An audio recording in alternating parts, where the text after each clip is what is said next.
ca.gov by scrolling all the way to the bottom of the web page and selecting live streaming, which is the third icon from the left. For public comments and questions during the meeting, call 818-937-8100. Please do not call in advance of the agenda item. With this being said, may I have roll call, please? Councilmember Brotman. Here. Devine. Here. Kasakian. Najarian. Here. Mayor Agajanian. Present. Thank you, Mr. Ajamian. What's next, please? The agenda for the Tuesday, August 4th, 2020 special public meeting of the City Council was posted on Tuesday, July 28th, 2020 on the bulletin board outside City Hall. Thank you. What's next, please? One would be community development regarding update on business recovery strategy, a motion approving reallocation of funds and guidelines for the Glendale business recovery strategy in response to the economic and public health impacts of COVID-19. Ms. Yasmin Beers. Yes, Mayor Agajanian, members of the City Council, Ms. Hiramoto is here this afternoon to provide you with a progress report on the business recovery strategy, as well as ask for approval for reallocation of funds and guidelines as it relates to the strategy. With that, Ms. Hiramoto. Ms. Thank you, Hiramoto. Ms. Spears. Good afternoon, Mr. Good Mayor, afternoon. members of council. The item before you is a progress update on our efforts of the adoption of the business recovery strategy, which we adopted just 6 weeks ago. And this included $3.65 million of economic development relief. Just a quick agenda, so we'll update you on the progress. We'll go into some of the Measure S grant program guidelines and overviews, and then get into the program parameters. So if you recall, when the City Council adopted the business recovery strategy, action items were broken into one of 4 pillars. And this was within that business recovery strategy adopted on June 16th. It was 1, to develop parameters for clear and concise messaging, 2, to support small businesses and micro enterprise, of which 75% of our business community falls into that bucket. The 3rd is to help businesses adhere to the ever-changing health protocols. And the 4th is to be an advocate for all businesses. And that's something that we've really taken to heart during the implementation of this strategy, and have approached it with urgency and to try to be equitable. So the next few slides are just addressing some of the progress before we get into the Measure S grant parameters. So the first is on the clear and concise messaging. And again, these are just some of the elements of progress. It doesn't represent all of the action items that were within the business recovery strategy. So the first was to develop an enhanced website. There's just a screenshot of the website that is currently under development right now and will be released next week. Right now we have so much information on the website, but this more concise website we think will better inform folks of the marketing resources or latest orders. Which goes into the next bullet point of the develop a clear list of guidelines. And the 3rd is to develop a visible signage program for local businesses, similar to the restaurant grades. We had some discussion on that during the last council meeting on the best way to roll that out. And what we're suggesting is doing a self-certification safety first pledge. So businesses can take this pledge online, agreeing to adhere to not only the county guidelines, but also the City of Glendale guidelines. And obviously the mask is a big component to that. And once they complete that pledge, they would receive a decal that they can clearly put on their door that says that they are a safety first company or business within Glendale. And as part of that, they will get hand sanitizer, which I'll talk more about later. Another component here is the support of the small business and micro enterprise. If you recall at the last meeting, we heard council loud and clear when you said we want to make sure that businesses get these funds as quickly as possible. And so we launched not only the low-income CDBG small business grant of $572,000, but also the $1.6 million business assistant grant. Our team is currently reviewing the applications received, and we'll get into more detail on the next steps on that. Another component is exploring what city fees can be waived. Council continues to take action on that. I know at a recent council meeting you looked, for example, at potentially waiving some of the utility fees. And then finally, develop and implement the FRESCO Glendale program. This is something that we moved on very quickly, and you have seen in Montrose and on Brand, and this will continue to be a program that we implement more of. And just some other elements here. The third was to help businesses adhere to the health protocols. So this is really about the relationship building, making sure that we utilize that task force that was developed as part of the business recovery strategy. And for the advocate for all businesses, this is continuing to enhance the relationships with the local and regional service providers. So the next item is really, this is the meat of the presentation today. What we're asking for is some direction from City Council. The last time we saw you, we had, again, these 6 different grant programs and funding allocation. And I'll get into more detail in each of the slides, but just to give you a quick overview, I know this is a small table here, but just to jump down on bullet point 4, that's the personal protective equipment. Originally, we had requested $1 million for that program. Based on what we know now about some of the needs from the business community for their PPE-related expenses, combined with a large donation that we were able to get from FEMA, accounting to almost 40,000 bottles of hand sanitizer, we believe that we could reduce that amount and use that delta to apply to both the FRESCO program in the amount of an additional $150,000 and to apply another $350,000 to the business recovery grant. So with that, I'll just, so you could see some of the changes then on the business recovery grant. You were increasing it from 1.6 to 1.95. These are all recommendations, of course. The FRESCO from 150 to 300. The arts grants program, the business association, and the childcare programs would each remain with the original request. And the next few slides will just get into the details of why we're making this recommendation. So for the business recovery grant, as mentioned, we had a total of 747 applicants for the 434 grants. For Measure S, we received 513 applicants for 320 grant spaces. And for CDBG, this is the low income, we had 234 applicants for 114 grants. Why this program? The intent behind this was to be able to provide some funding support to businesses who had not received any funding from the federal government. For us, we saw that as a real pain point that we wanted to help solve for.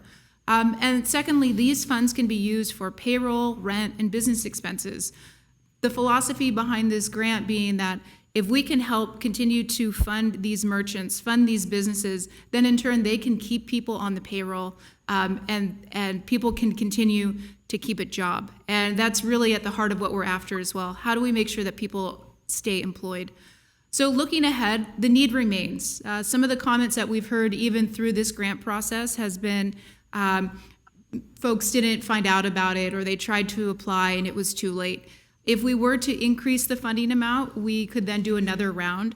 That would address some of those concerns. And in total, this would then increase the total businesses supported to 504 businesses. Yes, that's about 5% of the business community, but to those 5% that are receiving that grant, that will make a difference. So that is the request for the business recovery grant. Next up is the FRESCO program. Again, the original request was 150. To date, we've had 62 restaurants participate in this program.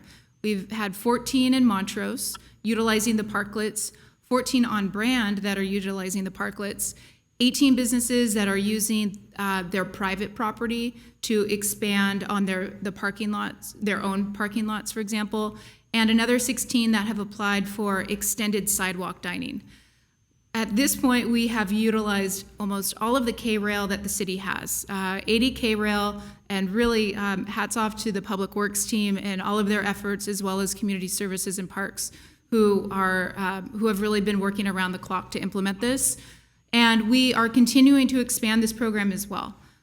These are just 3 locations that you are going to see parklets installed: Crazy Rockin' Sushi, Muffin Can Stop Us, and Buffalo Wild Wings. So the reason that we are asking for an additional increase is it's really three reasons. One, there's increased demand.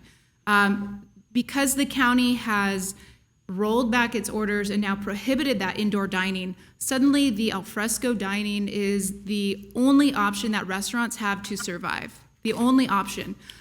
So when we rolled out, and through council's leadership, when we rolled out and implemented these parklets, we had many businesses coming to us saying, you did this just in time.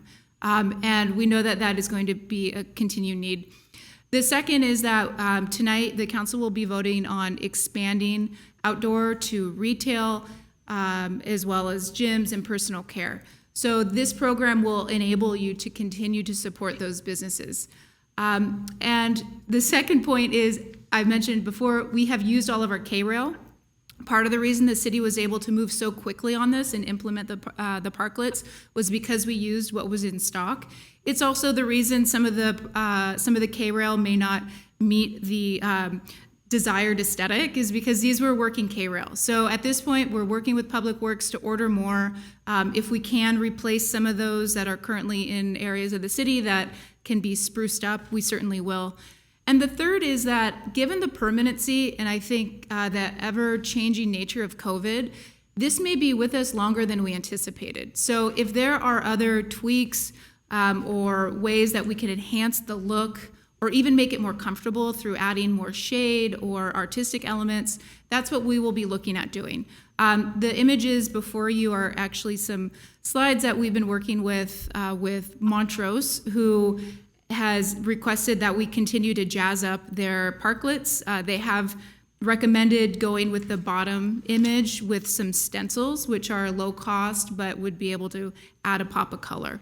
So Montrose has agreed that they like the bottom option there, but if you have any opinions on that, please let us. We have not moved yet. So this is a recommendation with Alfresco. Next up is the Support the Arts program. There's no change here. This is a $500,000 program. We have since also touched base with the Library Arts and Culture Commission, the Arts and Culture Commission, and their recommendation is to utilize these funds to continue to support arts and culture organizations. However, they would like to see whether we can continue to include businesses such as dance studios or bookstores so that we can further spread the money. So one way to address that could be that we do a grant amount for $25,000, whereby that would be able to support arts organizations, or perhaps less. Maybe that amount would be $15,000 for, let's say, 20 business or 20 organizations. And you can you can use the remaining funds for smaller grant programs, like $1,000, to help some of these smaller arts and culture organizations.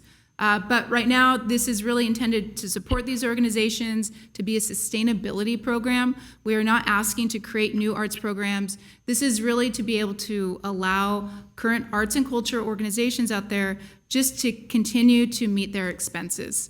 And some of the eligible organizations could be nonprofit groups like the Antilles Theater or the Glendale Youth Orchestra, a service-based nonprofit whose mission doesn't necessarily focus on arts and culture but offers programming.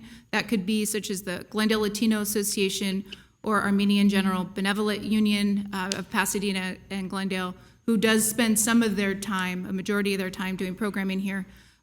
Or that third bullet, which is businesses that offers development, production, and or the presentation of arts and culture.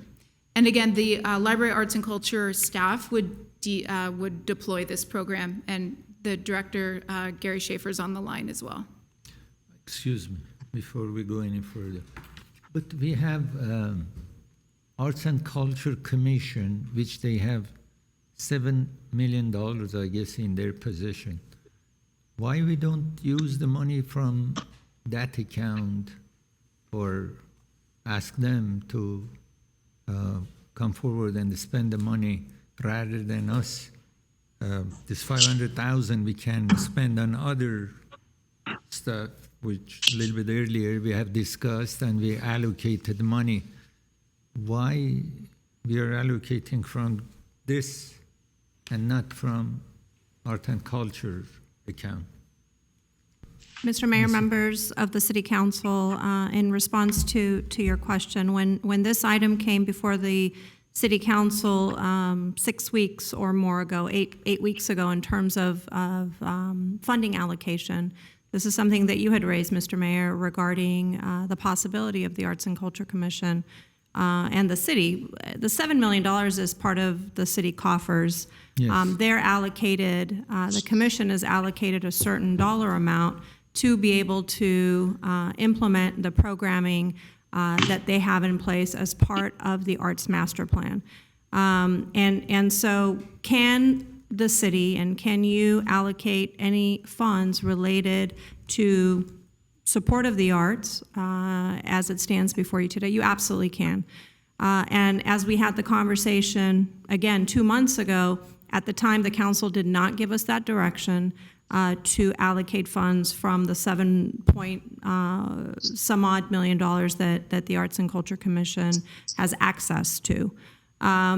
Gary Schaefer is on the line and can also share with the City Council what the Arts and Culture Commission has done as it relates to its response to COVID and this pandemic related to arts programming and making sure that they have a small piece of the pie in terms of being able to help artists who are within this community continue to do the art that they do. So maybe Gary Schaefer can cover that piece of it to provide more information. But to answer your initial question, you can. If that's what the desire of the council is, that's the direction that we would need from the City Council. I mean, to be clear, on page, where is the page number on this report? The one which it says City Council action. So we have limited amount of money of $3,650,000. So if we can, personal protective, no, where was it? The arts and culture one. Arts grants, 500,000, item 3 on the report. I can't read there is no page number, I guess. The one which Mr. Hiramoto said the most important page. Where is that important page? Yes. Okay. On this page, we see number 3. We can use that 500,000 and spread it on other items and use that 500,000 which we want to spend for grants for nonprofit arts and culture organizations to use from the commission's money. Is there, Mr. City Attorney, is there any problem with that? Well, if I can answer, Yes, Mr. Mayor, members of the City Council, if the council were to direct movement of this 500,000 from the subcategory of arts grants to other programs that are within the council's report today, you can. And then if you wanted to direct us to then bring a report back to you to allocate funds from the development impact fees that we have in place for arts and culture, we can do that as well. So if you wanted to, you can reallocate within these programs today, and then we would have to bring you a report to appropriate funding from those DIF funds. So should I get a second, or how this is going to work now? Well, Mr. Mayor, I'd suggest we get through the rest of the report, and then when it comes time to make a motion, somebody can make a motion to that effect. Okay. Mayor, I have a question on Yes, this. please. Ms. Devine. Yes, thank you. My question is, how did you come up with 51% of programming must occur in Glendale? Why isn't all of it in Glendale or 80% of it in Glendale?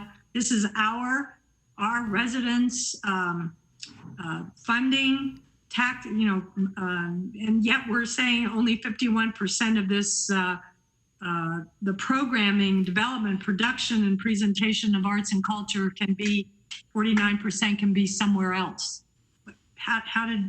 Where did that come from? 51%. Yes, Thank you, Go ahead. Councilmember.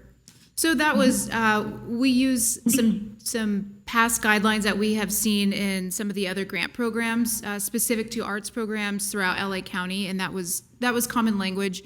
One of the elements that we were trying to address are, again, I think as an example of an organization, it was the Armenian General Benevolent Union of Glendale and Pasadena, who may not be located in Glendale, but does quite a bit of programming within Glendale. So especially for organizations that do have some of the cultural programming components within the city, that was some of the thinking behind that. Ultimately, we want to continue to preserve the arts and culture in the city. But if the parameters, if the council's preference would be to maintain it, as I believe you're suggesting, that 100% of the activity must be within Glendale, then we can certainly make that amendment. Well, it doesn't have to be that high. I would say maybe 75 to 80%, but I just don't, I don't agree with our funding being spent and used in another location. Pasadena is getting their own funding. Burbank's getting their own funding. They're not paying for anything that's going on here, and I don't think we should allocate our resident funding to other cities. So that's I don't know if any of my I colleagues. agree with you. Ms. Devine, I agree with you.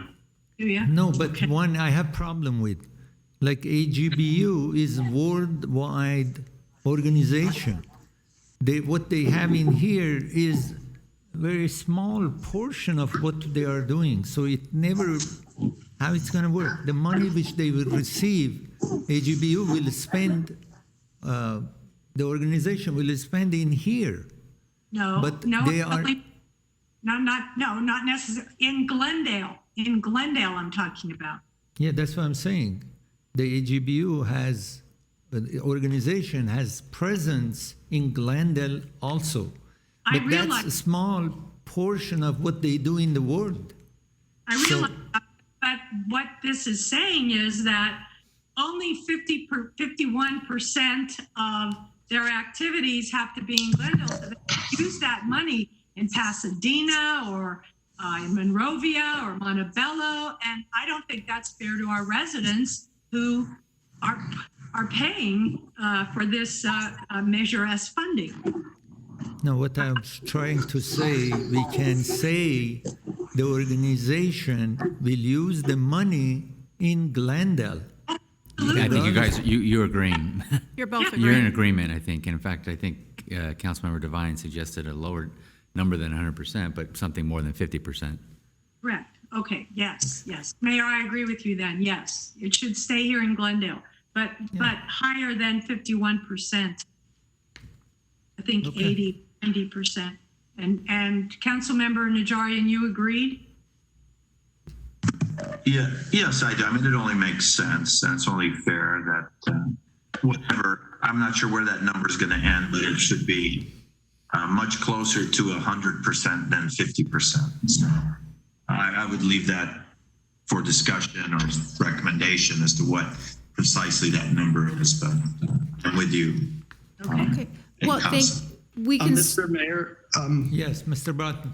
well, I have some comments on this, and I also have some comments on the FRESCO and the business recovery. I thought maybe we were going to wait to the end. Can we And, settle this one? Can we settle this one first? okay, well, so on this one, I want to respond, Mayor Agajanian, I want to respond to your comment about using the funds from the Arts and Culture Commission, the 7 million or whatever the arts impact fees. Because my understanding is that money is for commissioning artworks or doing programming to be able to achieve the goals of our art master plan. Whereas this money was really part of business recovery. It's part of supporting organizations so that we don't lose our arts organizations. And so I do see them differently. And I think that it makes sense for us to dedicate some money from this business recovery pool to the task of just keeping these organizations alive. We're not commissioning artworks or commissioning any programming, but just kind of to allow them to pay their rent, pay their salaries and that kind of thing. I wanted to make that comment. Also, I wanted to say. Before we go to that further, I just want to comment that we have very limited amount of money. I'm trying this 500,000 Yeah. to use where we have $7 million in the I'll get to account. that. I'll get to that in a second. That's the next No, thing I want to get but to. the point I'm trying to make is this is only 3,650,000 and 500,000 we are allocating to arts grants. Well, I'm trying to address that point. Where we have in the account next. $7 million, more than 3,650,000 which we want to allocate. So I'm trying to bring a balance to this. And that's what I'm trying to get to next. Okay, thank you. If I could. Yes, Yeah. please. I think it makes sense for us to deploy some of this arts money towards the true arts organizations like the 20 or so nonprofits you mentioned. To me, that makes sense.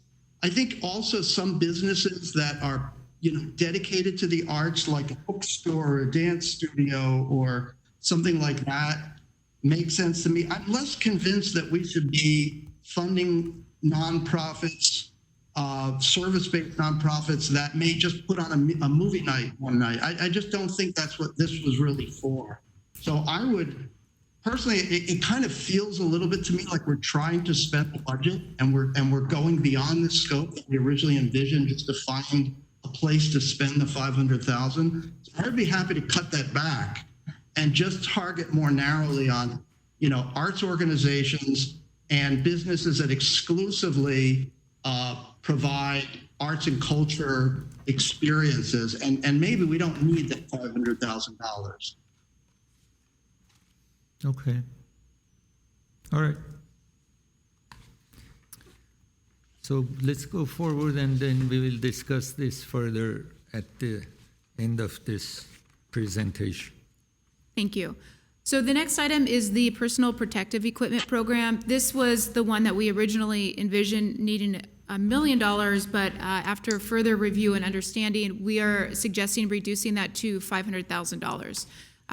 The bulk of that, $450,000, would be in a reimbursable grant. This, in a survey of the businesses, we learned that the average expenditure is between $500 and $1,000. If we move forward and did a grant like this, where we, again, are reimbursing businesses for their expenses for personal protective equipment, that we would be able to support 900 businesses. And again, as we are trying to be as equitable and cover as many businesses as possible, this could be a very effective way to do that. The second would be a direct education outreach component, where we would work with our fire personnel to do personal outreach to businesses. And I mentioned that safety first pledge. The ambulance operators would inform some of the businesses of that, the pledge, and also just to have a friendly face doing this personal outreach. And then the final component is a Clean Hands Glendale program. The images on your right, these are all pallets of hand sanitizer that we have received in gallon, 8 ounces, and these really adorable travel size pack ones that were donated from the Japanese government. The other 2 items were donated from FEMA. Through the Clean Hands Glendale program, we would move this product to the hands of the businesses as soon as possible. And we would do that through drive-through events and allow people to come in. They could pick these up. We would also establish drop-off or pickup locations at there are 2 units on Artsock Avenue, and also utilizing our business associations, and again, using the fire personnel. So that is the recommendation with the PPE program. The 5th component is the business associations. The original request was $150,000, and we are not suggesting changing that. This whole program really came out of the some of the feedback we did receive from the business associations who are struggling. Their hands are really tied because much of their revenue generation has come in way of events, and they cannot, there's a lack of revenue stream for them. And they can also be really great allies for us as we continue to tried to get information out to the business community, and also try to get that hand sanitizer out as well. So we are suggesting doing a grant program whereby we wouldn't just give these organizations funding, we would also like to see some deliverables in return.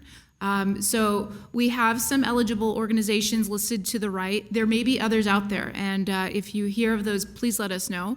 The organization must represent between 10 businesses and or employees. And what I mean by that is Montrose Shopping Park, for example, they represent a total of at least 200 businesses, so they would be eligible. And the applicants would need to detail their funding needs between those grant amounts, between the $15,000 and $25,000, and they would also need to detail the deliverables. So if that includes handing out that hand sanitizer and perhaps some other activities beyond what they're currently doing. That may include webinars or posting more social media efforts that are resources to businesses. I just have problem with this grant amount of 15,000 to 25,000. 25,000 with 150,000 will be helping six nonprofit or whatever businesses there are. I think for the amount of money that we are allocating for this purpose, we have to, the amount of grant should be smaller to cover everybody, rather than few businesses, they will get it, and the rest of them, they will get nothing. And that's a great point and something that we're very sensitive to as well. I think what we would do is continue to make sure that we have a very full list of the eligible organizations, and we can predetermine what that funding amount would be based on how many organizations we believe we have. Now, we have also heard from these organizations who have very large deficits. So again, a $7,500 or $10,000 grant is really just scratching the surface to what some of these organizational deficits are, but at least it's something. So we can certainly make sure to do our research up front, and if we have to reduce the grant amount, we will. Okay, thank you. Okay, and the final grant is the CHILDCARE grant program. This is going to be done in collaboration with the Community Services and Parks, and Director Bolanikian is here as well. And in fact, they would take the lead. So the original request was $250,000. We are not requesting any changes here. Essentially, it would be a free during the school hours between 7 to 3. There would be an after-school extended care option from 3 to 6 p.m. It would follow the GUSD calendar. There would be 10 to 12 students grouped into one pod, and the city would offer up 10 pods at the various locations. And the proposed program would be open to all residents and employees. So with that, this brings us back to the table at hand, and I'd like to turn it over to the City Council to receive further direction from you on the recommendations. Thank you. Okay, Ms. Yasmin Beard? Yes, sir. If you would like, maybe go at a time in terms of the business recovery piece of it. We can't hear you. I can't hear you. I'm so sorry. The microphone was off. Thank you. Mr. Mayor, members of the council, if you'd like to take one item at a time and get feedback from the council related to business recovery, our original request was $1.6 million. There is a request amended to take that to $1.95 million, and then on down the list in terms of the feedback, and we'll take note and take it from there. All right, so item business recovery, item number 1 will be $1,950,000. Is there, we vote on it, item by item? You could, or you could also, the motion is drafted so that it's approving the staff recommendation. So if council has a different opinion on any points of the staff recommendation, you could also make a motion that way as well. All right, I personally, I agree with everything, except I would like to see that we are moving arts grants and divide it among other items like business recovery and others. That's the only complaint I have, or I want to be adjusted, not complain. I don't know. I will listen now to my colleagues. Who wants to go first? I can if you want. Yes, Mr. Brotman. Okay, so let's start, well, we're just doing the business recovery now, right? We're going to go item by item? Yes. Right? Yeah. Okay, so,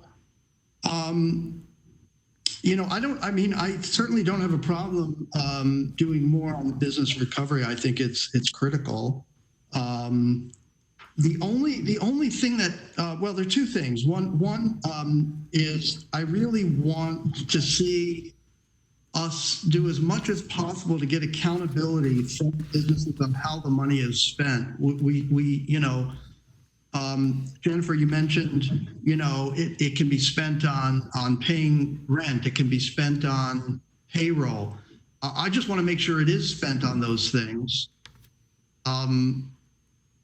And you know, not have it get kind of lost to the community, because, you know, what we want to do is, you know, we want these businesses to stay in business, and that means, you know, keeping their staff on and paying their rent are kind of the key things. Now, I know in some cases the businesses, if they're not able to operate, you know, maybe they're just going to be paying their rent, but we certainly don't want it just to go into people's pockets and then you know, we don't get any return for it as a city. So that's one thing on that. And just more broadly, we are, you know, we're here discussing business recovery, and it's certainly important.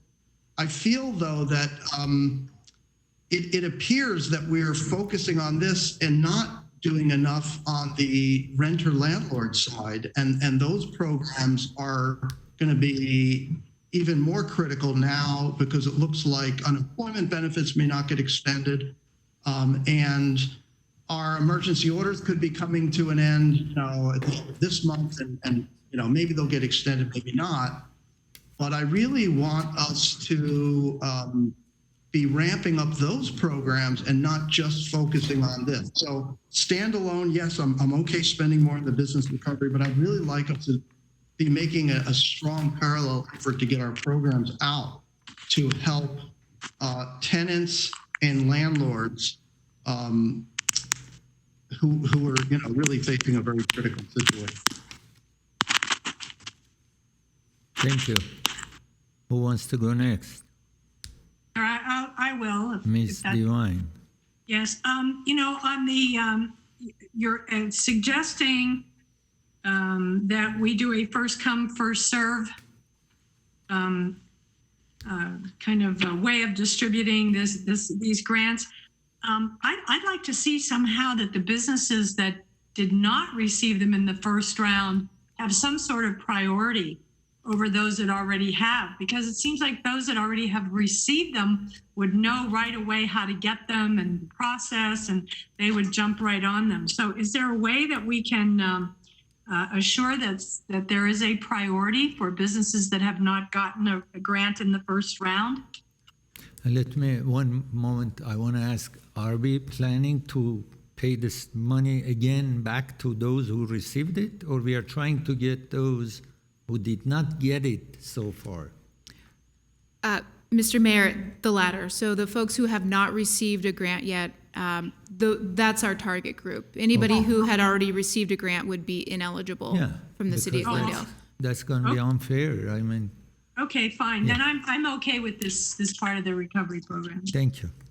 Thank you very much. Anybody else wants to, Mr. Najarian, do you have any comment?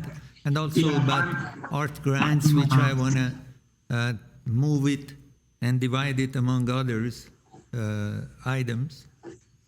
So art grants also, I want to see if we have to pay them to take it from the $7 million which we have in the account.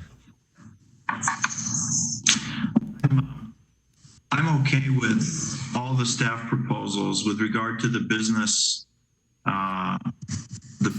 funds. I'm not in favor of the first come, first serve. I would still like to do a lottery, even though I know that perhaps a week onto the, I don't know, a week or more heard onto the funding.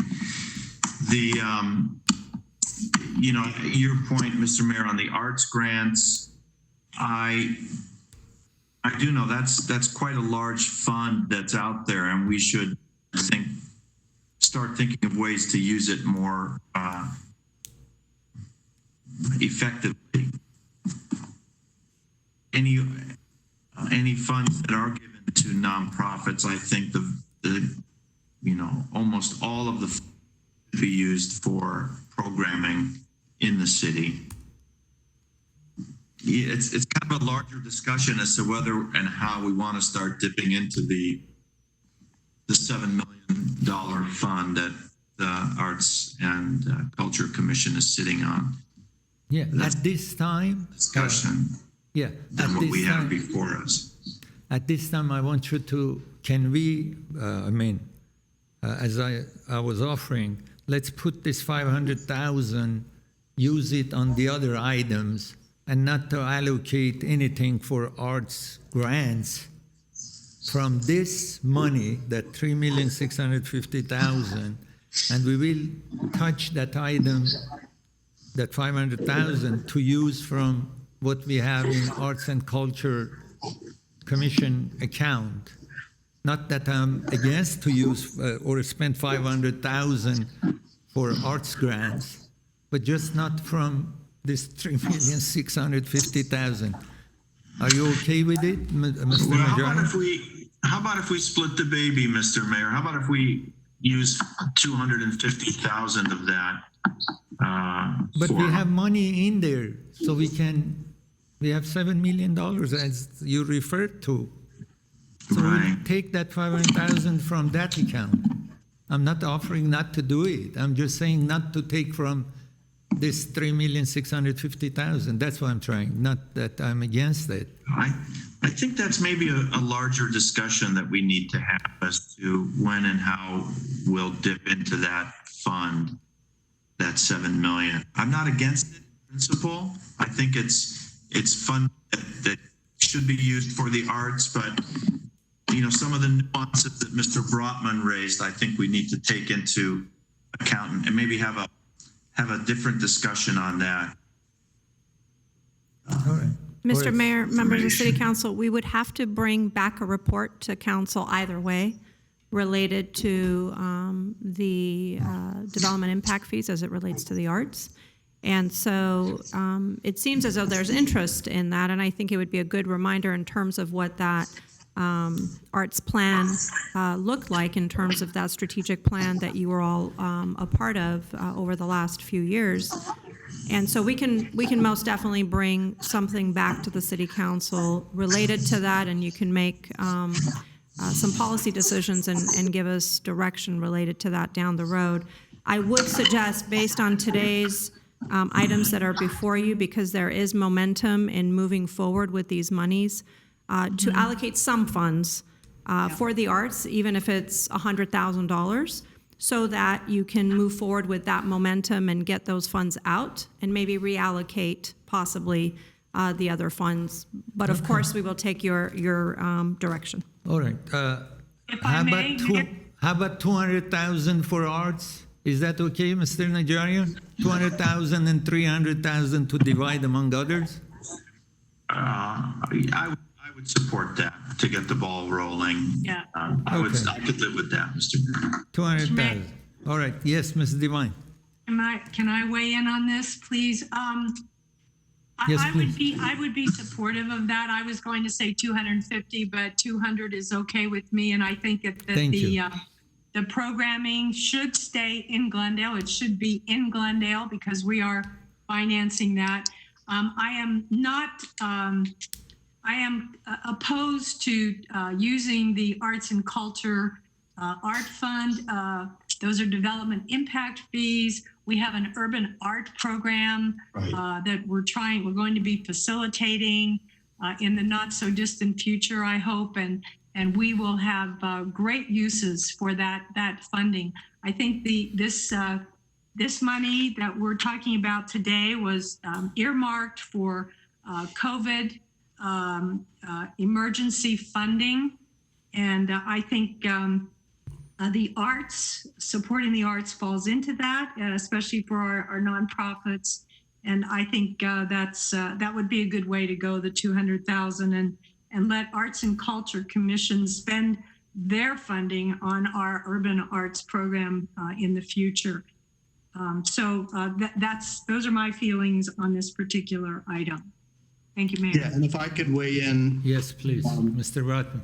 Yeah, I agree. I agree with Councilmember Devine. I don't think we should be thinking about dipping into funds which are from impact fees, which are already really intended to be used for this urban arts fund. What are we calling it? The master plan? I forget what we're calling the plan. Urban Art Master Plan. The urban art master plan, yeah.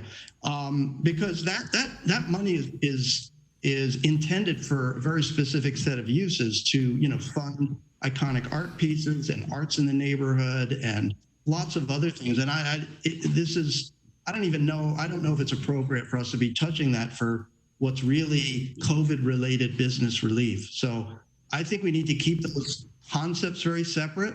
As far as the dollars for this arts relief program that we're discussing now, I'm okay if we skinny it back. I would like to focus on arts nonprofits. I think at least that's what I was thinking of initially, is we want to keep the arts nonprofits and selected businesses that are really purely focused on arts and culture. We want to keep them alive. We want them to be able to pay their rent, and they can't actually provide services and earn any income. So that's what it's for. And maybe 200,000 is enough for us. Let's give it a try and see what we get. And we're also proud of the Antilles Theater, and I think they're probably struggling at this time, and I think they would deeply appreciate some support from the city. And I think that would be a really fantastic way to show them that we support them and that we're happy that they're here in our city and that we want them to stay. This happened. They were just getting really their programs, their name out there, winning awards, and then all of a sudden this hit, and now who knows where they are. So I would support the money going to those arts that are here for our residents, and end it at that, and leave the Arts and Culture Commission to deal with the Urban Arts Master Program. Thank you. And can I ask a question? Back to the business recovery grant, I had mentioned, making sure there's accountability on how the money is spent. And I guess a question to Jennifer and the team is, how could we do that? I believe the most efficient way would be a self-certification, and we can certainly deploy that in the second round of the funding. Okay, I'm not entirely convinced that self-certification really does much. I would certainly like us to have more certainty that the money's being put to good use. But I'll leave that in your hands. I don't know how you do that exactly. Mr. Rodman, it becomes another administrative task that Nightmare. takes into or eats into, I should say, the deployment of funds to begin with. Most of the other cities that we're in touch with are taking quite a bit on faith in the effort to get the money distributed as quickly as possible. We could do that, but we'll have to set up a whole nother administrative task and function to then trace that money. And if it isn't used to the council's satisfaction, we'll have to employ something to get it back. Not saying that that's a bad idea, but just know that the administrative function of it could be quite overwhelming, and in fact could be greater than the distribution of the funds to begin with. Yeah, and I don't want that, but it's what I like about the rental relief program, where we're actually paying the rent, right? We're paying directly the landlord. We know where that's going. Correct. I like that. I don't know if we can do something similar. Anyway, if you could think about that and think about how we make sure that we're not just throwing money out there, because this is our residents' money, and I'm sure there are many, many, many other good uses we could put it to, in particular on the rental side. Okay, as far as I'm concerned, this 5,000 for a small business is such a small money. I mean, if the smallest business has more than $20,000, $30,000, $50,000 expenses. The 5,000 for a small business is like nothing. I'm running a small studio, which is not that big, and expenses is $100,000. Let's assume if I get $5,000 is like insignificant amount of money. And if we put our employees to go after the businesses, they are not going to answer. They have so many problems these days that we have to be easier on them. Anyway, this $5,000. Yeah.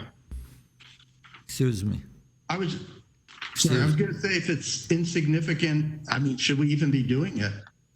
But they will use it. It's insignificant, but they will use it. 5,000, they will survive. Pretty soon, we're going to see such a difficult time for businesses that you will be surprised. I'm in contact with them. This is my job, to be contacting small businesses. They're in deep trouble. Even if we pay them 5,000, it may delay going to be bankrupt. Sure. I mean, this is $5,000 is nothing. I wish we would allocate 20,000 to these small businesses. They're in such a dire situation. I'm dealing with them every day. I don't doubt that, and I talk to a lot of small businesses too. So I understand. I just want to make sure, to the extent we can, that there is accountability on any money that we distribute. I understand, but we are not giving them every month that we have to go after them to see what they do. As we mentioned a little bit earlier, they get one time. And this $5,000, I mean, to have a system of controlling or going after them, we have to have at least over 100 employees. I'm not suggesting.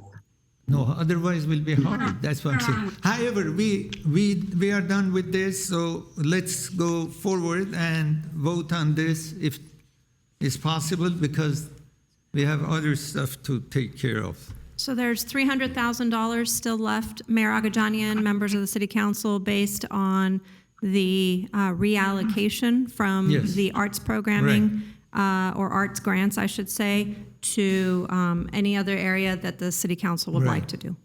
So can we divide them based on the the percentage of what the money was before? Mr. Mayor, Yes. staff's recommendation would be that you take that additional funding and put it into the business grant program. Okay. And extend it even further. We think that we have funding to cover all of the other programs. All right. So I agree with it. If somebody wants to make a motion that 300,000 will be added to 1,950,000 will be 2,250,000. And also, still I want to mention that my point is not to move the 300,000 from arts grants or not to give to different organizations in the city.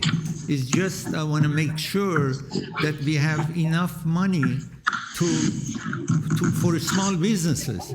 My point is not to cut it from arts or arts group.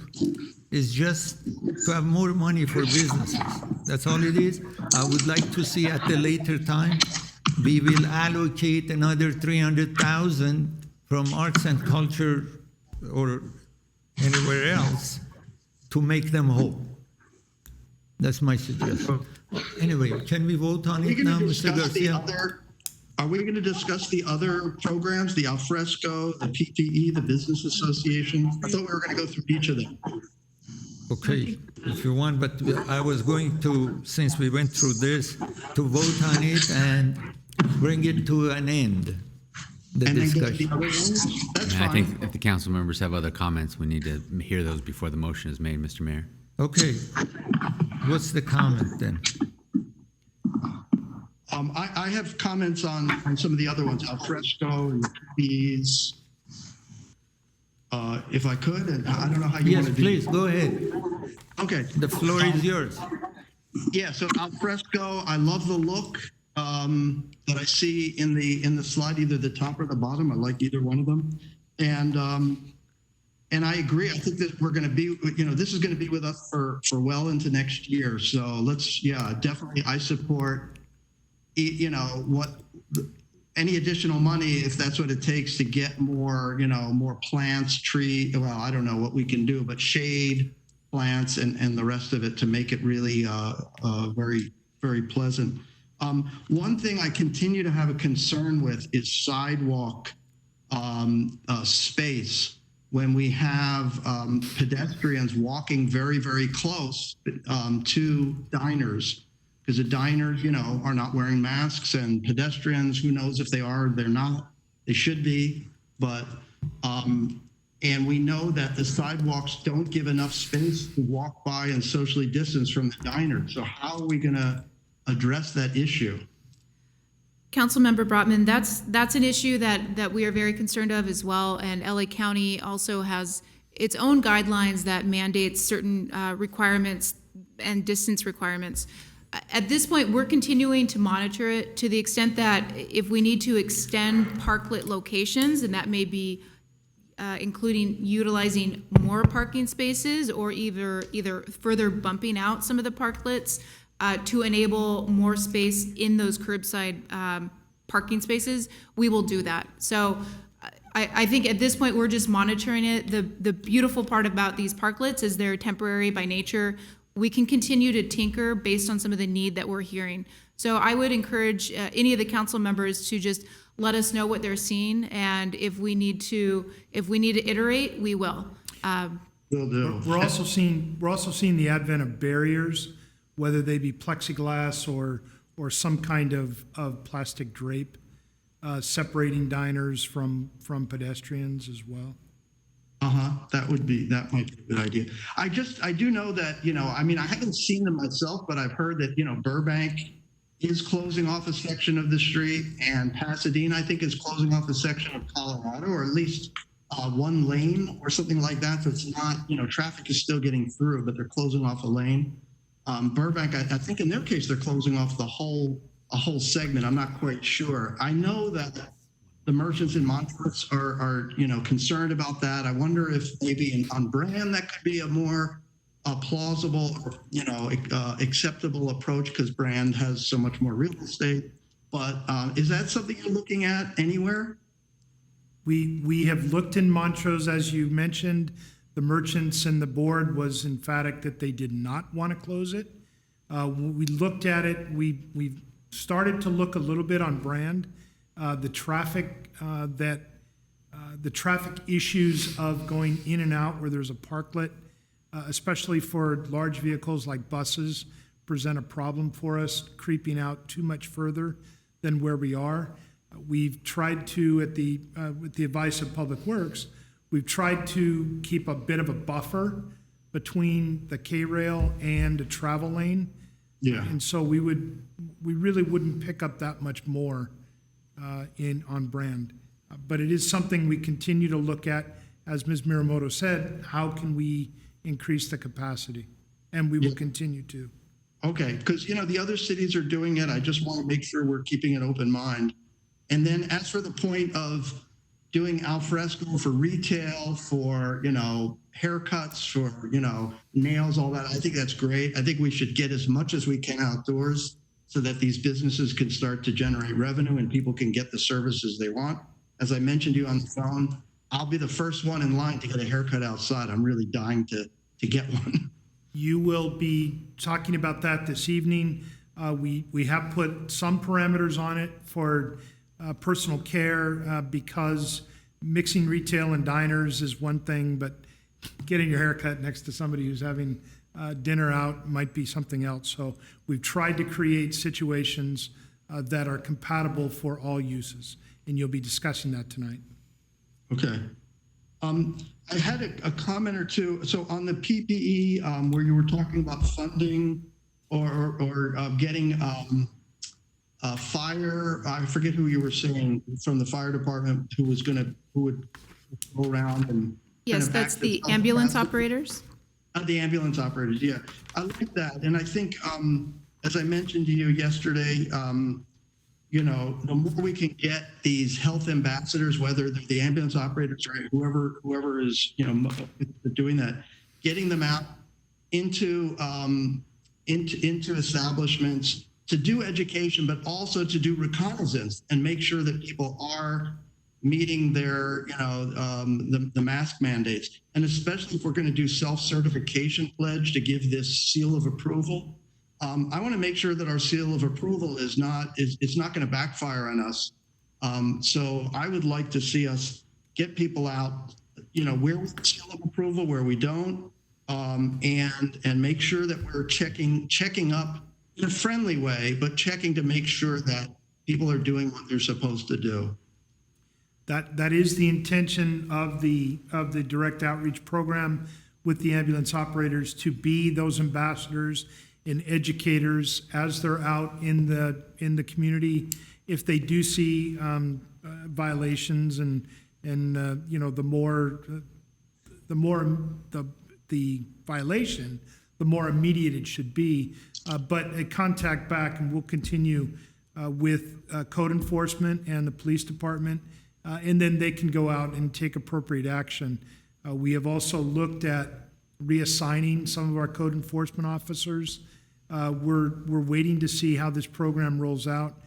We have 3 that are dedicated just to COVID issues, and we could potentially reassign more that takes away from residential or other standard code enforcement. But that is the number 1 topic for us right now. So. Yeah.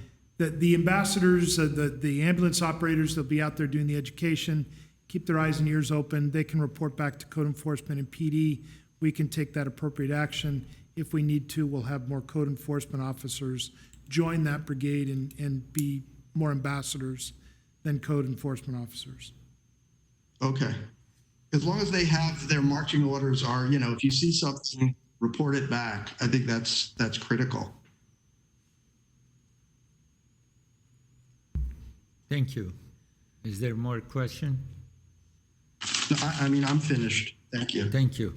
I just want to go to page 9, please. The page 9. So nobody can park in there, obviously. We are blocking, right? Correct.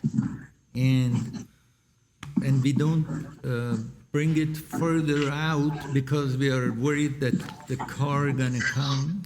So What's the reason? Half of it is blocked and half of it, we left it open, the parking spot. Yes, sir. So this image is not an accurate depiction of what the current look is in Montrose. In Montrose, these K-rail extend to quite far to the edge of the parking. Okay. However, on Brand, it's a different story. In working with our engineers, this is a very similar image to Brand. And the reason, as far as the K-rail being in the middle of the parking spaces, that is just to maintain the visual, the line of sight, and then just to maintain the connectivity for the drivers. It's just a safety reason. Okay. All right. Thank you. Okay. Did we clear that we don't want first come, first serve? That was a question I did want to clarify. I heard at least 2 council members say that they preferred to use the lottery. Right. One other point of clarification, but I'm not sure that it was clear, but I want to make sure. In the first rounds with the business grant, we excluded businesses that had received some federal assistance. Right. In the second round, because we think that we will have covered most everybody that has received some form of assistance, in the second round, we thought that we would take that element out. So the only people that would not be eligible would be those that have received a Glendale grant. It may be that there's still people out there that haven't gotten a federal grant or a Glendale grant, and you want to address those first, but that's kind of the other point that we're looking direction on. So on the issue is, so I would like to see that somebody who didn't receive any money, whether it's from government or from City of Glendale, to be eligible to get it. And I will wait to see what my colleagues are saying.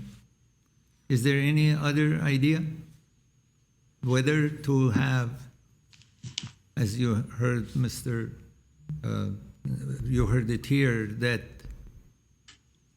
the person who received money, whether from City of Glendale or federal money, is not eligible for this $5,000, I guess. That's the Mr. question, Mayor, right? they weren't eligible for the first round, but I think what Mr. Lanzafame is saying is that the allowance of those who have received federal funds, to allow them in this next lottery process, only those who have received Glendale funds would not be eligible for the next lottery process. Am I correct in terms of what you?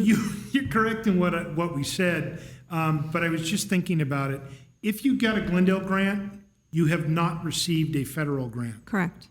And so I'm rethinking it might be unfair to say, if you've received only a Glendale grant, you're not eligible for the second round. No, I was offering that Right, the because- person who didn't get anything to be eligible. Yeah, we think that we're going to cover all of those with this round. Okay. So, all right, what I'm offering is the person who did not get any kind of grant will be eligible for this. Is there anybody agreeing to this, my council I colleague? would agree with you, Mayor. I would agree with you, Mayor. Thank you. Thank you. Yes, yeah. Okay. I think it's only fair that everyone have an opportunity for grants, whether it be federal, state, or municipality. Right. Yeah. Thank you. I'm sorry, I'm not entirely clear on can you repeat what you're saying?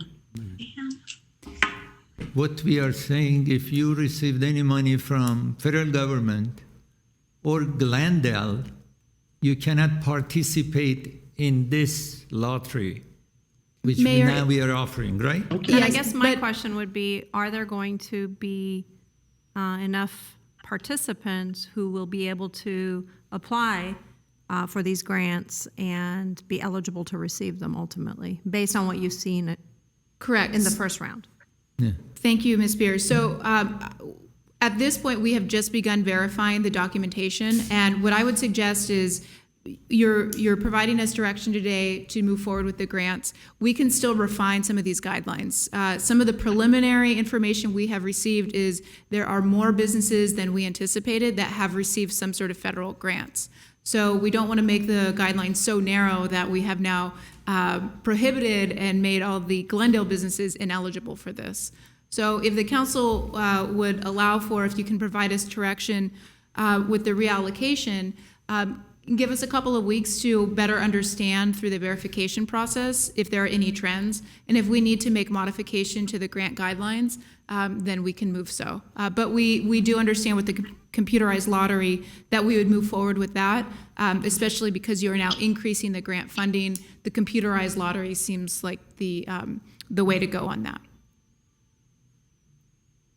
So just, if I could just clarify, Yes, so I please, understand. Mr. here. Broughton.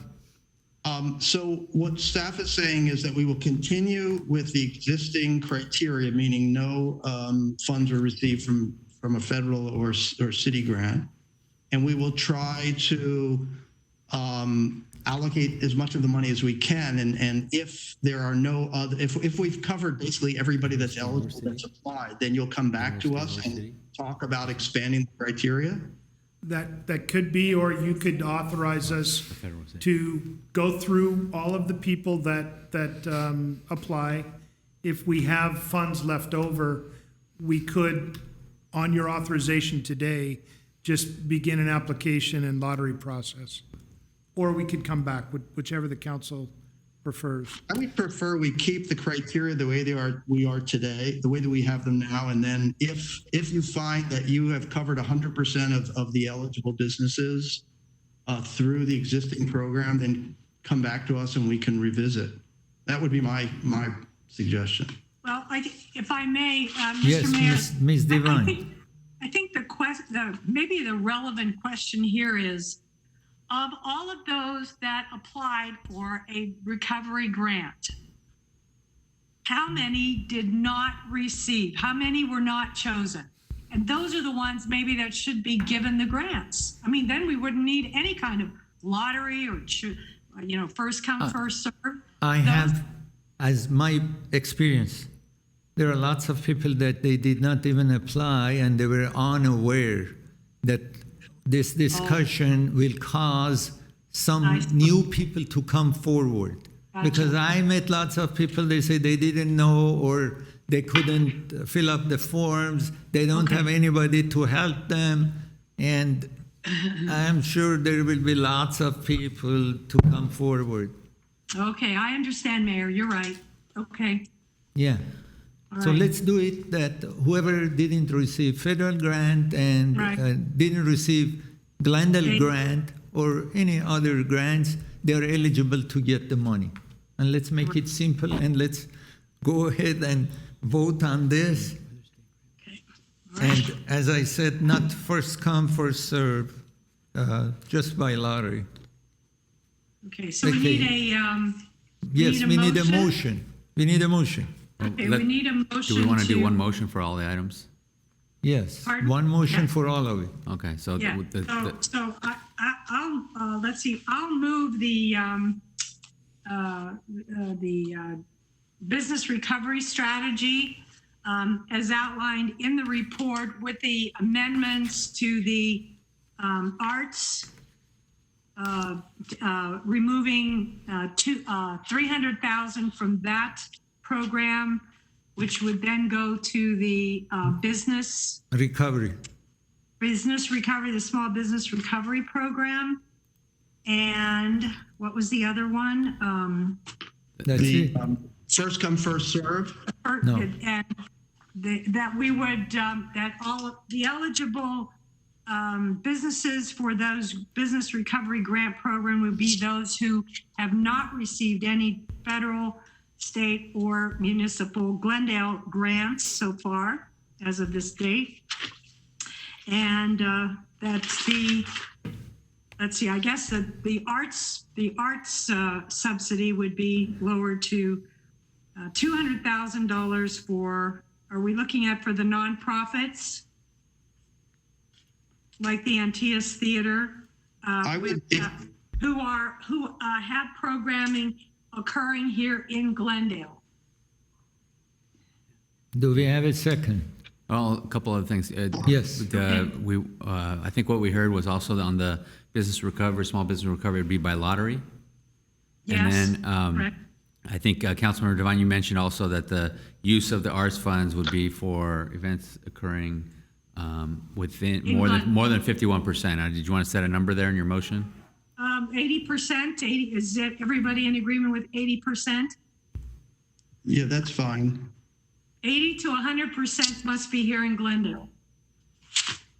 And then I also heard that they are nonprofit organizations, not Yes. businesses that provide that's right. some cultural benefit, like dance studios or bookstores. I didn't, that's not really what I was saying. I think, some of these bookstores or like a Roslyn Art Gallery, right? Or a, Small businesses. yeah, I think they should be eligible. I'm just not sure about these other organizations that just do art activities as, like holding a movie night, as much as I respect the Glendale Latinos Association, they're not an arts organization. And I think the same with the benevolent, the AGBU and organizations like that. I don't think are appropriate to include in here. That would be, I don't know how to word it, but that would be my suggestion, is to narrow the scope of who's eligible to organizations that are dedicated to the arts and culture. Okay, Well, is it? we could say, Mr. Garcia, we could say a nonprofit tax exempt organization with a mission statement clearly focused on the development, production, and or presentation of arts and culture. But would you like to have And Mr. for-profit Devine, how about the, businesses like businesses? bookstores and dance studios? I'm sorry, you guys are both talking. No, I think those should be considered as small businesses. Okay. So Do we have something clear now? That's a All right, motion. I'm okay with that. I'm okay. with Did you say non-public? What's, Ms. Garcia, Mr. Garcia, Yes, sir. what do you have now? I haven't done anything. So Councilmember Devine made a motion. Yes. With the amendments? With the amendment, those amendments to the the staff recommendation. Right. Is there a second? It just needs a second. Do we have a I'll second. second? Okay, roll call, please. Councilmember Brotman, Yes. Divine, Yes. Kasakian, Najarian, Yes. Mayor Agajanian. Yes, but I just want to make sure that somehow the staff will bring an item to make the art and culture whole by giving them 300,000. I don't know any way we can do it.